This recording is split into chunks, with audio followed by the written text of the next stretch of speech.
Time to take our first look at sports. Carly joining me on the desk for that. Carly, and who'd have thunk it, really? Lloydminster is such a hot baseball town. Yes, there is a lot of excitement in the NSRBL, that is for sure. Well, after the Lloydminster Twins swept their way into the second round, the Border City Blue Jays and the Lloydminster Juniors finally got their chance to open their series and start the second installment of the Battle of the Border City last night at the Legion Ballpark.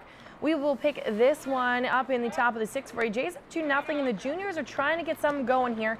Colby Field, though, will get the runner leaving too early. He's pretty much left as a sitting duck, eventually tags him out at the end of the inning. In the bottom half here, Jason Fector doing his part as he gets Travis Quinnell looking.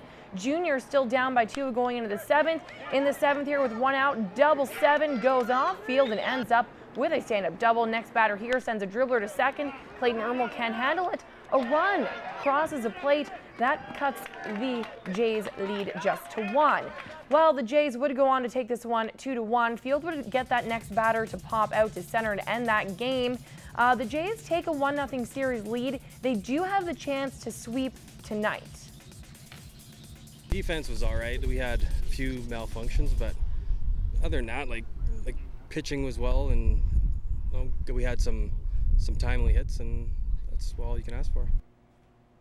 Last night, the Unity Cardinals doubled up on the Meadow Lake Sox 10-5 to even that series out at a game apiece. Tonight, the Sox and Cards battle it out in a third and final Game 3. Well, last year it was Jeremy Roenick and Terry O'Reilly, and you might think that the Lloydminster Bobcats would quit while they were ahead when it comes to their special guest at their Evening of Champions. Well, today the Orange and Black pushed the envelope once more and announced the 2 big names headlining this year's event. NHL goal-scoring phenom Mike Bossy and one of the NHL's most well-known coaches, Pat Quinn, will be in the Border City Thursday, September the 8th to celebrate and fundraise for the Bobcats' 2011 season. You can contact the Bobcats head office for tables and tickets. Not quite sure how to follow up on last year's Campbell for a sellout, but the brainstorming, I promise you, is well underway. We go to golf now, where today Lloydminster's very own Joanne Schiller continued to fight for a spot on Team Saskatchewan for the Canadian Women's Senior Golf Championships being held later this month in Ontario. Now, in her final round of play at the Elmwood Golf and Country Club, Joanne was currently sitting 4 strokes off the lead and 2 away from a spot on the team through the front 9. Team Sask will be competing for a national title at the Whitevale Golf Club in Whitevale, Ontario. That all happens August 22nd through 26th.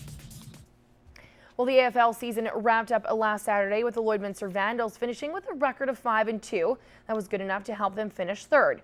Now, plenty of the success the Vandals have been enjoying so far this season and in years past goes to pivot Jared Velo. Matt Schumont caught up with Jared and finds out what makes this pocket passer a game changer on this week's edition of the Superstar Next Door. Just going to Commando games when I was younger. We'd go to Commando games when we were in elementary school and stuff, and always wanted to play for them. And later on, Jared ended up playing for the Commandos as the quarterback, a position Velo always pictured growing up as a kid.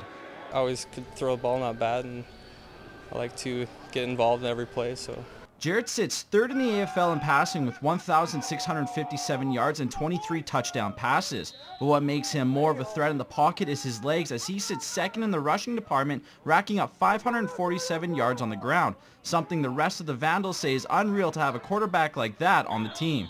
I got my first touchdown 2 weekends ago, so it was pretty amazing for him to spread the ball around like that. So yeah, star athlete, amazing guy, so it was quite an honor to get that.